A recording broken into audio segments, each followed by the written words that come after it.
So here we are already on episode 62, which is 5 years, 1.6 something ever. I looked it up earlier because I need a holiday. And we're in this idea where holidays are really good things. But should we be prescribed them, or should we be self-prescribing holidays for our own self-care? So that doesn't mean necessarily that we're going to fly off to all things Mallorcan or Riviera'd or even Other further holidays than that. available. Yeah. Other holidays are available, yes. But they only came to mind because I know two people who have done that recently. I'm so jealous. So basically, though, what we're going to talk about is, of course, a bit more towards the psychology of the holiday. So let's introduce ourselves first of all. Angela. Hi, I'm Angela Daye from Inner Pathways. I love working with people wherever they're at to help them feel better, be better, and do better. And I'm now a published author. I might be self-published, but I still publish. Willie. Hi there, I'm Willie Nicol, the cop-turned-coach, personal development mindset change coach, helping men predominantly, sorry ladies, who feel stuck, lost, stressed, overwhelmed or whatever to get their life and mojo back. Hey. Mary Corbett, and I too am a coach. But I coach people who are mid-career and who kind of are redesigning the next phase of their lives, whether from redundancy or early retirement or whatever life throws at them. And I just like people to be good to go. But that's me. Really? And I'm Leslie Marsh. And to find a kind of bundle idea of what I do, I'm going to say I'm a mind methodologist. If you don't mind, it doesn't really matter. But it usually matters, and it's usually a matter of the mind. So let's get into holidays being the matter of the mind that we're starting off with tonight. Self-prescribed holidays, what do we reckon? Willie? Oh, big subject. Self-prescribed. Well, I think we generally do that because we're the ones who choose that A, we want to go on holiday, and B, where we're going, and C, how we're getting there. But it boils down to taking a break, which has nothing to do with Kit Kats, but that's the old advert anyway. It's self-care. It's taking time out for yourself to be with your family, friends, whatever it is. And that's generally what the holiday thing is all about. But you don't have to necessarily wait for holidays to do that. You can do that anytime you like right now. Take a break. However, holidays, would it be nice if they were prescribed in the National Health and they paid for it? Not going to happen. You have to work hard and then deliberately take that break and chill out, decompress, whatever it is. And let's be honest, going on holiday can sometimes be quite stressful. You spend the first 3 days of your holiday trying to get less stressed, and then you start worrying at the end of the holiday how you're going to get home. Anyway, holidays are a good thing.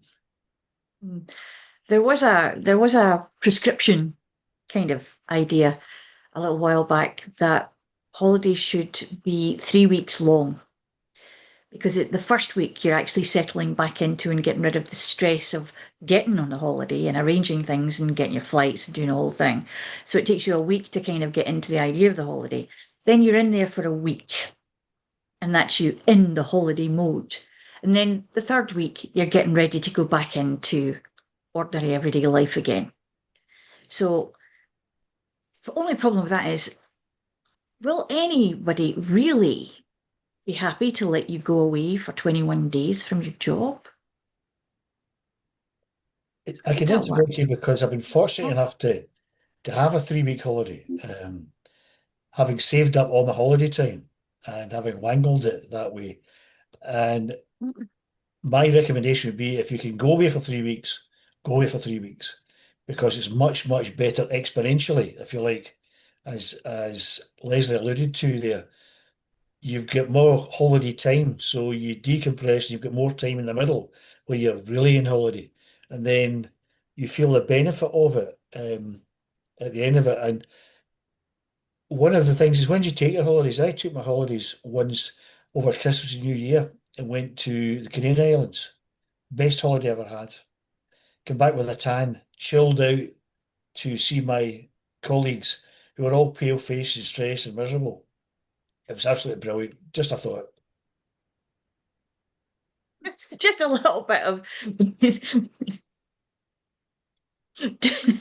I think though that it's a huge privilege to be able to take either 2 weeks or 3 weeks off at a stretch. And there's so many people who don't have that privilege that actually I think this idea of mentally taking a holiday, you mightn't go away anywhere, but you might be sitting at home, but you can still be on holiday from your normal routines. And I think you can't underestimate the value that that has as well. Mightn't have the nice luxury costs of going to the Canaries for Christmas, and I'm already imagining it. I wonder will I do that one of these years? But it is, you know, to me, the holiday is more about where your mind is at when you're on holiday than the location you might be at. Because if there are people who ramp up and they have this hyper busy holiday where they're going here and they're going there and they're seeing this and they're seeing that. I'd find it exhausting. I couldn't do a holiday like that. I couldn't do one full of action sports, but it's right for other people. So I think the mindset piece is actually the most important part of our holiday. Kind of like going into duvet days, Angela. Oh, I love a DVD. It's always good to have a DVD. When I was still in employment, I struggled to take a holiday unless I was going to do something. And I think that's maybe what Mary's alluding to there. It's that concept for me. I had my holidays were precious. I was going to use every last one. I was going to get the most of every last day of my holiday entitlement. And it was a case of if I wasn't going somewhere, it was a waste of a holiday. Now I've kind of switched that a little bit and realised that that's not always the case. And it is nice just to have a duvet day or a duvet morning and just take that time out and just relax and just chill out and not have to do the normal routine, whatever that might be, and actually take some time just to decompress. And the 3 week holiday, I don't know if I ever took a full 3 week holiday when I was employed. I maybe did it like 2.5 weeks without getting the full 3 weeks, but it's always worth what you can take if you can get a nice big block together. And I know you're saying as well, Leslie, that not everywhere allows you to take those chunks of time off. If anyone works in banking or any type of financial services, it's mandated. So you've actually legally got to take, well, legally, I don't know if that's the right word. You must take 2 weeks off for your core leave, is what they called it, because that was a way of making sure you weren't being fraudulent. You weren't doing any fraudulent activities, but having those 2 weeks off in a block with no access to the systems almost proved that you weren't doing fraudulent activities because they had that concept that you'd be caught if you were not keeping an eye on whatever it was nefarious that you were doing. So it's an interesting one that they had a benefit for you taking 2 weeks off, but you had a massive benefit of not being allowed to log in, to check your emails, to keep on top of anything. And think about being self-employed. We tend to go away, we might be on holiday. Do we all completely disconnect? Do we take our emails off our phones? Do we stop checking what's happening with our business back home the whole time we're away? Probably not. Whereas with that, it was mandated you had to take that time off. So I do think there's a definite benefit for having that proper break. It doesn't have to be that you're going to go and do something action-packed. And I was very much a case of all my trips. I've had one this year that was a 3-day trip. I came home for a rest because we were on the go the entire time. So yeah, it's an interesting balance of making the most of your time as well as having that decompressed time. Yeah, it's I have come across, sorry, Leslie. no, go. No, it was just this idea of not checking the emails. I have had various clients over the years, and especially those who are self-employed, wanting to check in on the emails. And try as you might, you say, look, you'll benefit, the world won't fall apart, but their reality and their perception at the time was have to check in. So we always kind of compromised on there's a fixed hour, and other than that, you don't do it. We bound it down so that it was as little just enough to help them feel relaxed so that they could enjoy the rest of the time. And generally speaking, there was never a problem. Now, there was the odd time, I will admit some of them really were needed, but that was more to do with other people than them. But, you know, I think the fact that, because people are so connected now, that discipline of switching off the access to the email from your phone while you're on holiday is an incredibly, because telling people to go without their phones is not going to happen realistically for the majority of people. But disabling their work email off their phone, that is doable. And it is a choice. I worked for someone once who, and I must admit, I did think at the beginning that they were joking when they said that I would only be allowed to take a holiday when they decided that it would be okay. And in that holiday, if they needed me, I would have to be able to come back. Now, my home being in Scotland and my job being in London, that was never really a good thing. And it did actually happen once. I got a phone call the weekend before I was due to go back on the Friday. He wanted me to drive down and help him with an operation, and then drive all the way back up to Scotland again so I could finish my holiday and come back on Monday. I don't tell you what I said to that. I'm sensing it wasn't in the affirmative to what he was hoping for. No, it wasn't. Not really. There was something about, did he like having his knees where they were? At least it wasn't his teeth. Well, yeah, well, he was tall, so basically just go as far as you can reach. that is sometimes a case of having to shock someone into the idea that they do not have the right to mandate that while you're on holiday, you must be ready to just get straight back in there again for someone else's.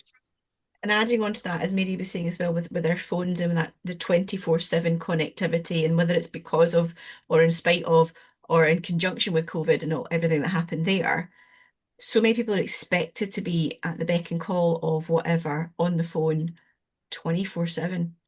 And it's not even just when you're on holiday, it's your evenings as well. So where is that switch off point? And do we still have that switch off point that we used to have when it was a separate device for your work phone or your work laptop or whatever else? Obviously, with what you were doing, Leslie, you had to be physically on the premises. But there's a lot of jobs that the business can be run from their device. And yeah, switching your emails off on holiday is one thing, but switch them off just for the evening can be quite a challenge. I think Why it can be not? quite a challenge. Go on, sorry, Nick, Willie. Why not? Right. I mean, I worked for a security company where I retired from the police and was contracted for a 40-hour week, Monday to Friday. I had a phone which had to be on 24/7. When I say 24/7, that meant night and day, right? I also had that in the police, when I worked in a certain department of the police where I had to have it on 24/7. I was talking to someone earlier today, and we had this very conversation about not switching off. So their solution was have a business phone and a personal phone, right? The personal phone for personal stuff and dire emergencies, and the business phone got switched off at night, on holiday, weekends. And this business owner made it quite clear to our clients, right? You can call my personal phone if the roof's caving in, right? Otherwise, it's my business phone only during whatever hours it is. And I thought, you've got to create boundaries, yeah? And holidays, or what you want to call holidays or breaks or whatever, you have to put fences up, right? And say, I'm on holiday, I'm on a break, right? I'm not contactable. Unless, of course, you're the Prime Minister or whatever the hell it is, right? And I'm sure he's got flunkies to fill these phone calls. But when you're on holiday or having a break, that's the whole point of it. Not when I slave to this thing here, right? Or back in the day when you had landlines and whatever. And emails, They're bad for your mental health. Switch them off. Right? Switch them. Tell everybody just bugger off. I'm on a break. Right? Saying no. It's very refreshing and liberating. No, I'm not answering these emails. And why not? If you're frightened that you're going to get the sack, you're P45, you're in the wrong job. It's a kind of I would agree. desperation situation that goes on with people, though, that has kind of exponentially spread itself out from the emergency services idea of being available 24 hours a day, having someone on the phone, and the subjectivity of the idea of what an emergency is. Mm. You know, and that difficulty, particularly when it comes down to mental health, people who do a lot of night shifts, people who do a lot of different shifts work, are particularly not maybe at the time, but in later years, after they've done that, can become very, very mentally tired, but still be very much, if a phone rings in the middle of the night, they're, yeah, what? Hey, you know, what's going on? What's going on? So we can get made into this kind of automaton that will immediately just say, yes, I've got to do this. That's, you know, people depend on me. I have to. And it's really not good for us. Become conditioned. Become Yeah. institutionalized. Everybody expects, right? We're to be contactable 24/7, right? And we become conditioned to that. So why? No. But it comes back to setting personal boundaries. In the end of the day, it's about creating clean, well-defined boundaries. And it's whether it's your holiday or your evenings or your weekends, the boundary matters. And if people know for the most part, when people know you have your boundary, they won't break it. And if they have a problem, you don't need to, you can just disable, that is the beauty, disable their number. Don't let it come through. Sorry. You don't get to mess with my boundaries. But like, I remember, this is going back many, many years when we had good old-fashioned landlines. And I remember in our house, there was a phone, and if it rang in the evening time, then my dad used to be on shift work and he would be called out because of his role, he would be called out. But I remember us being phoned when a relative died, and it was something like, it must have been around 10 o'clock at night. So it was really late. So we all knew something bad had happened. But we were very clear that was so out of the ordinary. You didn't ring somebody at that time. And I remember my mother saying, she was been asked to let the other relatives know. And she turned around on the phone and said, I'll ring them in the morning. They'll have a lot to deal with. Let them get a night's sleep first. We won't disturb their sleep. We let them have one more night of good sleep. And she just laid down the boundary so crystal clear. She didn't ring anybody. Now, she was up at 7:10 the following morning on that phone, ringing everybody before they go out to work to make sure they got told. But what struck me was the clarity she had was what is in the overall best interest of people. How do we manage to do this? What makes sense given the age profile people were at the time and all sorts of things. But the boundary was clearly established and respected. And I think sometimes now, because everything's so common, we need to reestablish what are my boundaries and what's okay for me and what is it, and let people know. Because if you don't tell people you have the boundary, you can't blame them for knocking on it.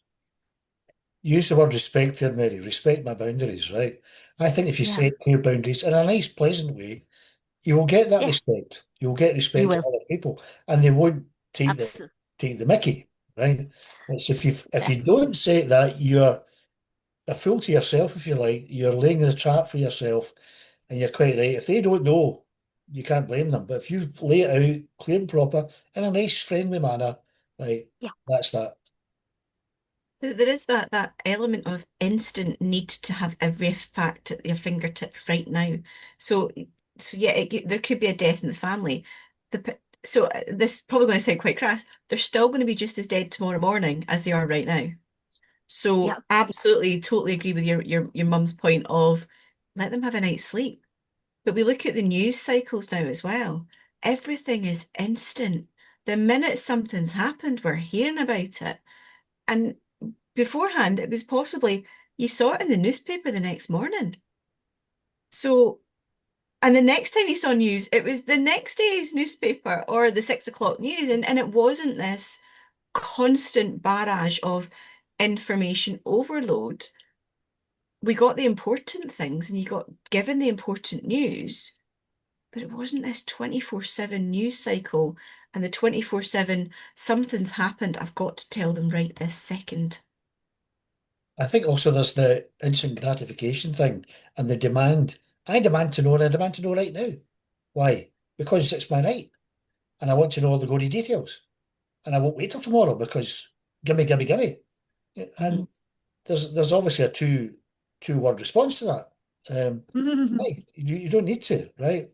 And what's it got to do with you anyway? But I think there's become this increasing selfishness, if you like, that I want to, I want it, I want it, I want it. Tell me now, tell me now, tell me now. And you think, really? And if we all kind of follow that, like lemmings, we follow that, that just feeds into, yeah, I can phone you anytime you like. I like. I can call on you to ask you something anytime I like.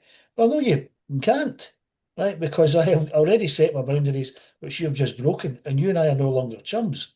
And if it gets down to that, ask yourself, the people who don't respect your boundaries, do you really want to still be associated with them? And if I sound quite kind of brash and forward, look after yourself. We're back to the take a break. Look after yourself, self-care, right? Why should you pander to their obsession with knowing everything right now and demanding that you do these things right now? Look out for number one. That's not selfish. It's the institution of this idea of FOMO. That everybody should have a fear of missing out on something. We missed out on so much before we had all this thing, and it never really bothered our lives at all. So we need to now, flip it to total then, right?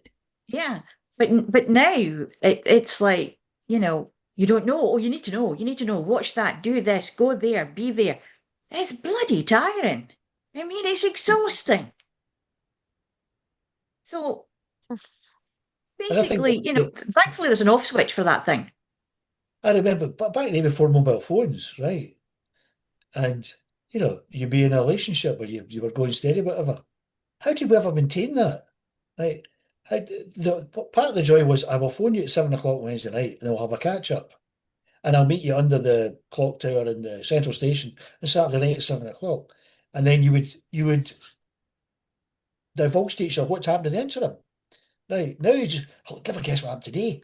Right. And there's nothing to talk about because you're on the phone all the time, every 2 minutes. And that, I don't know, call me old fashioned, but them were the good old days. Oh yeah. You want the mystery back? Is that what you're saying, Willie? Well, mystery. It was just, something to look forward to. It was, I wonder what they've been doing. Oh, tell me about your week. Not tell me what your past hour, right? Or what you did since I spoke to you before tea time. And you think, how did you maintain relationships without a mobile phone and WhatsApp and Telegram and all that stuff? Oh my goodness. Well, we somehow managed, and I've got where I am today. Been married twice. My problem, but that was all not because of mobile phones. So we don't need to be connected all the time. There are times and places for it, emergency services, yeah, of which I was a member, right, and obviously medical and all that stuff. But we don't need to be connectability to whatever it is. We don't need it, right? It's whether we decide, no, actually, I'm done with this, right? I'm taking a break. I'm having a holiday. I'm taking a vacation from all this connectivity because it's doing my head in. It's Or exo tech connectivity. It's external connectivity. When we take a break, we're actually benefiting by reconnecting with ourselves inside, actually getting into the silence.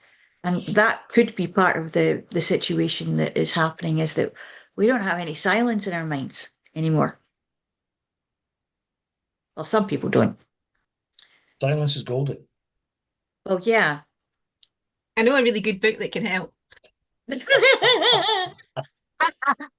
Yes, that yes, of title of it course. again? Was What it was that Julian? title again? Yeah. What's it called again? It's called Snap Go into on. Cat. Snap This is into not a plug in my book thing. We'll put it in the comments. Oh, go on. Oh, no, definitely, because Why actually, not? when we think about it, that is a good use of the mobile phone. Because if you have it together with you all the time, why not use it for something constructive? Something that's actually going to make your mind go around a corner and see things from a different perception, different perspective, which is all about what life is about, is perspectives and looking at what we look at. And most of the time, we're just looking with blinkers on and we're never seeing anything that surrounds us. When actually, what surrounds us can be far more interesting than being constantly head down on the new idea of what an unconscious mind should be and whatever it's called, which might be something that means so many numbers, or it could be something else. However, we need to be keeping ourselves intact. For me, anyway, that's my opinion. In order to keep our brains working, that mechanism working, that neuroplasticity working, we have to start using our brains in different ways, not just belaying the short-term memory by, oh, never mind, we can look it up right now. What was the question? Yeah. And do you need to remember it? Nah, it's always going to be there. We're getting so lazy. That laziness is making us stressed. A post about using AI. Overuse of AI causes your brain to shrink, or Yeah. your mental faculties, or your reasoning or whatever. It's lazy. And they've done scientific studies that says overuse of AI takes away your own agency because you've delegated it to a machine effectively, and you don't need to worry about it. And your brain's getting smaller. Right? You think it's a tool. AI is a tool. Mobile phone's a tool, very useful tool, right? As are computers and laptops, and they are tools. You do not have to be with them, on them, connecting with them 24/7. Use them when you need to use them, and take a break when you don't need to use them. And don't feel guilty about it. And also, it stops people a lot of the time from realizing that nature is not a nasty place. This idea of nature deficit disorder is ridiculous. That there are children being diagnosed with nature deficit disorder because they don't like standing on grass or they don't want to go outside because it's too nasty out there. There's too many bugs. There's too many flies. There's too many this. There's too many that. And I we mean, live in the it's UK. We're quite mild from that perspective. oh, good grief. Mm. Way back in it was 1987. So I'm going back a long time. I was in university and a wonderful student came over from Canada and she was from Ontario. No, yeah, Ontario. And that was fine. And then we went up to Clare and there was a mart and there was calves in a van. She had never physically seen a live calf. So we've always had people in our worlds, what we take as the norm and the natural. And obviously everybody's had this experience. No, they don't. Even back then, different people, different parts of the world, different experiences. So I think that this idea of taking a break from our norm, our usual, is a powerful piece that we have to hold on to tightly, that it has a huge value. We stimulate a different part of our brain when we try something that we don't normally do. So actually, it might be that we go on a holiday and we end up using AI tools because we never use them normally. That could still be a break for somebody. Or that somebody goes out in nature and experience nature. Could be that they experience the city.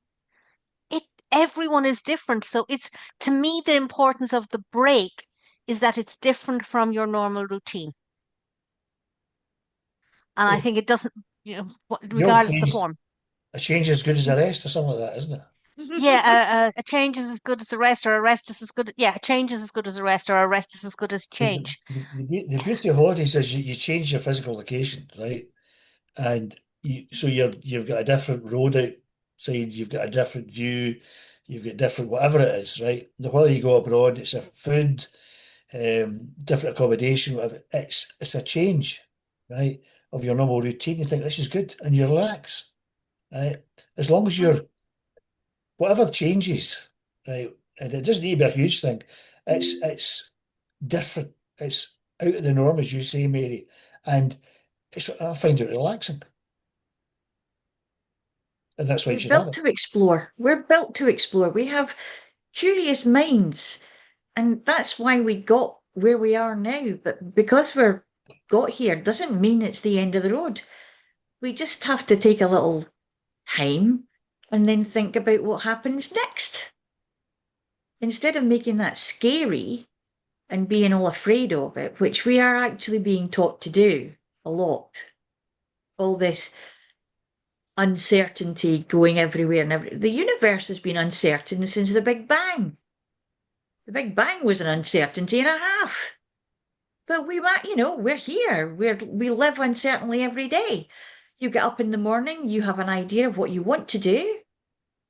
Something might happen that's going to knock that right into a pail in the back of the garden.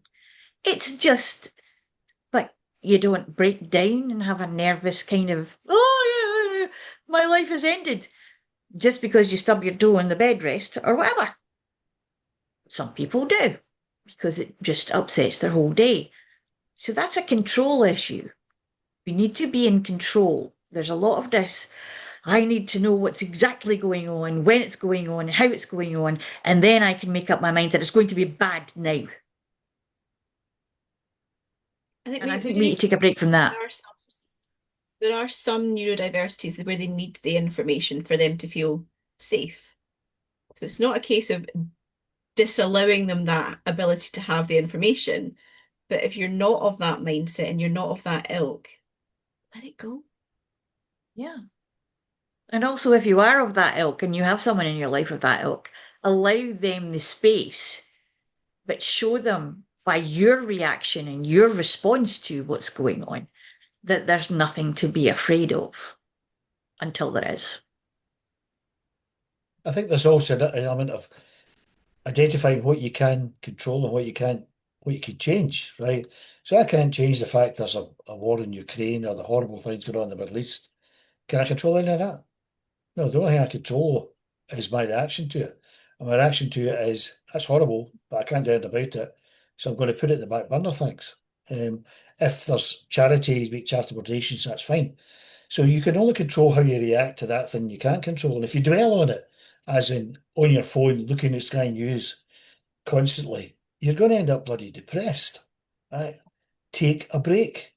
Doom scrolling is what they call it, apparently, when you're scrolling down all these horrible stories, right? And no wonder it's doom and gloom because you're reading all this negative news. There's no joy, there's no positivity, right? Go and watch a nice comedy movie or something like that lift your spirits. So you can't control any of that. So why would you indulge in it? Why would you jump into that cesspit, excuse me, right? You don't have to. So take a break. Put your phone down. Switch off the news. The smug people on CNN and BBC, you think, really? Like, no, don't believe any of them actually, but anyway. They'll still be there when you turn the telly back on. They don't go away Exactly. just off. Pontificating. Same with politicians, don't start it. Right. What can you do to control the politics of the country or the economy or anything? No, you can't. Do what you can do. Do it for yourself. Do it for your family and your loved ones. Right. That's what you can control. Right. Yeah, The if you rest have is to. Yeah, the but rest is the just rest, mince. you meant, yeah, definitely meant. But that's it. Taking the boundary situation and saying, no, I'm not working at my desk for lunch. I'm going out. I'm going outside in the fresh air. I'm going to take myself away from the building and then come back at a, reasonable time. Gone are the 5 hour lunches in most places. but also reconnecting not just with self, but with the space around us when we're not in that kind of frantic energy, allowing things to settle and actually just appreciating, like we were saying earlier, looking at things, maybe not even through a viewfinder, but just looking at it and sitting with it and saying, I never noticed that a plant could do that. Quite amazing. How does a bee know where to go? And that can take your mind and down and wandering into different situations and actually allow you a small appreciation of things that are going on in nature that have been going on for a millennia without our interference and understanding that it's still going all the way through all this stuff that's been going on somewhere. Things are still naturally growing, still naturally being, and we can be that way too.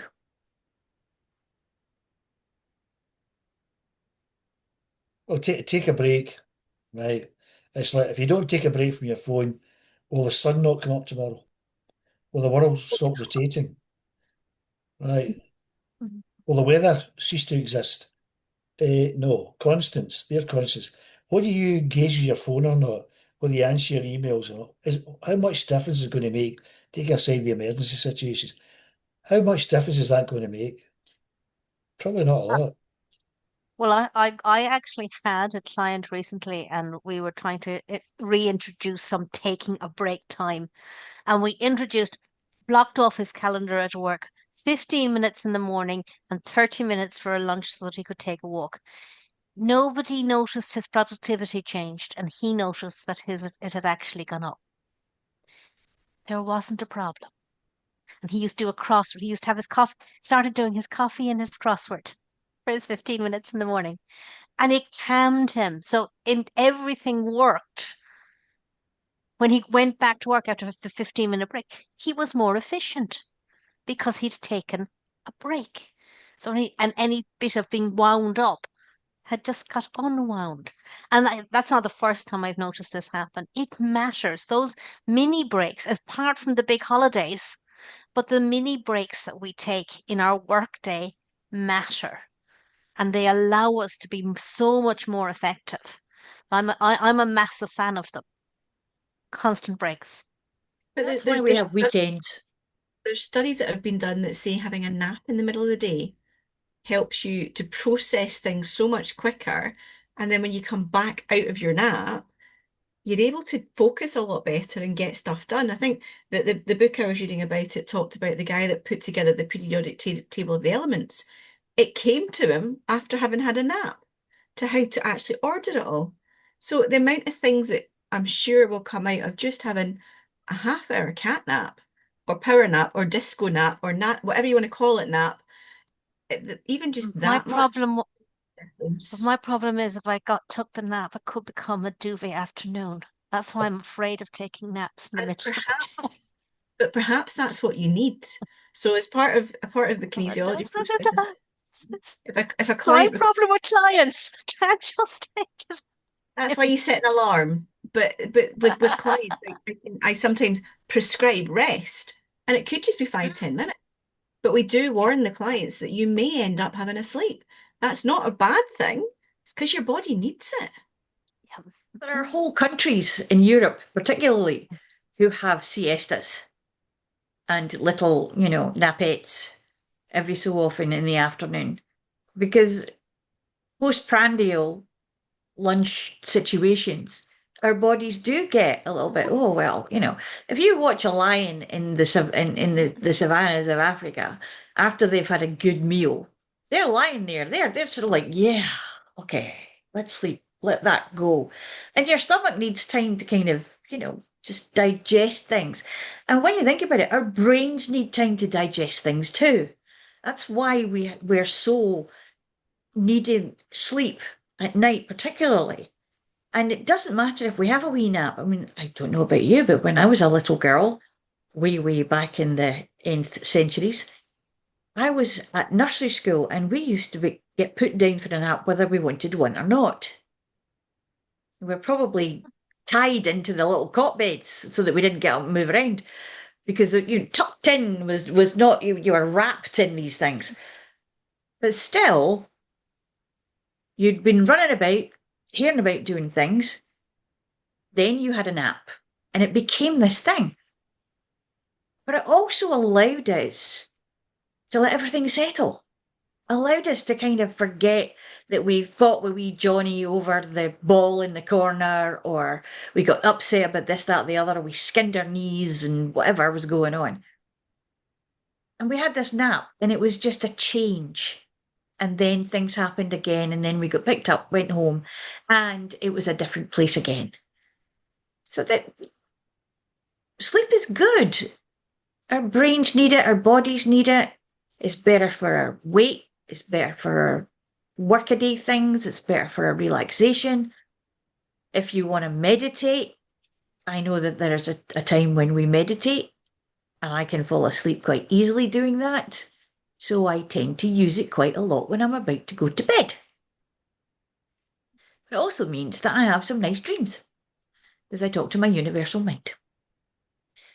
There's a practical element to taking a break. I read somewhere that your concentration levels after, maybe you know this better, Angela, after 50 minutes start to exponentially decrease.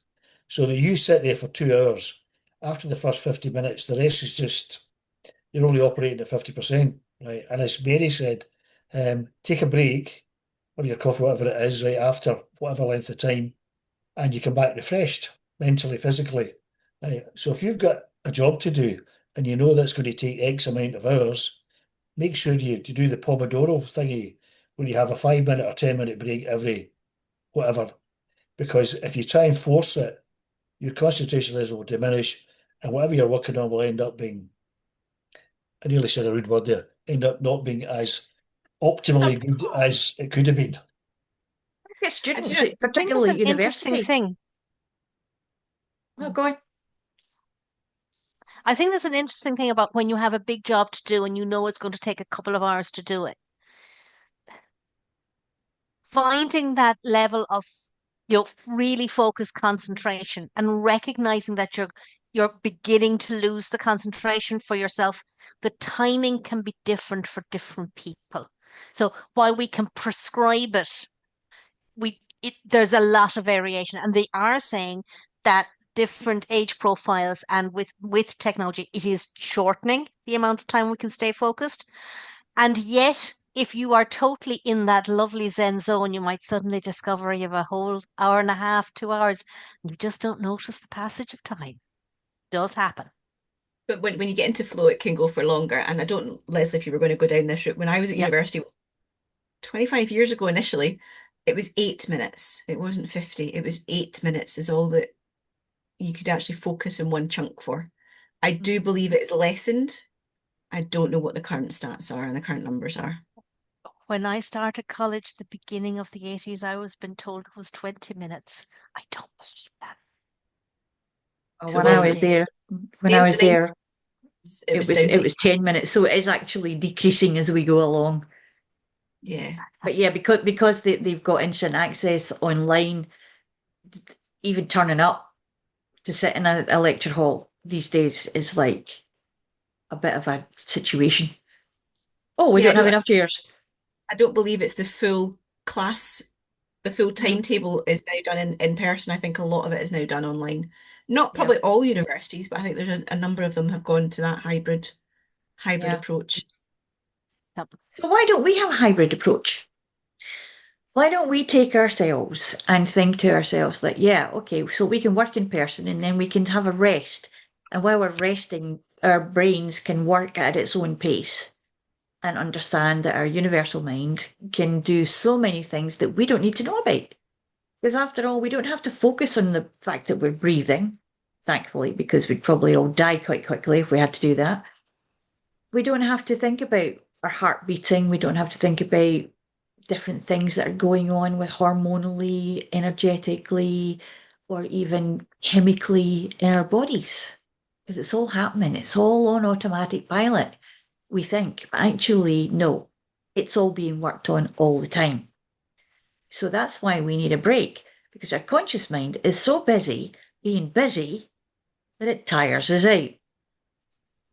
And that is why when we have so many different things that we have to keep an eye on, move into, keep a load on, be responsible for, because nobody else can do it but us, we finally one day just fall down and we are out for the count for a while. And that could be a good long while. And it may even mean that we have to change our habits, our lifestyles, and perhaps even our jobs. So think about it and think about, balance. There's a way of doing it. And if you just take a little time out, it doesn't have to be 2 hours, 3 hours. It could be 5 minutes and just go and focus on something else. Do a crossword. Might take you longer than 5 minutes sometimes. But there are some easy ones out there. So have a go. And next time that you think that you're indispensable, remember, you're not. Really, there's always somebody else who can do it as well. Take care, and we'll see you again next time.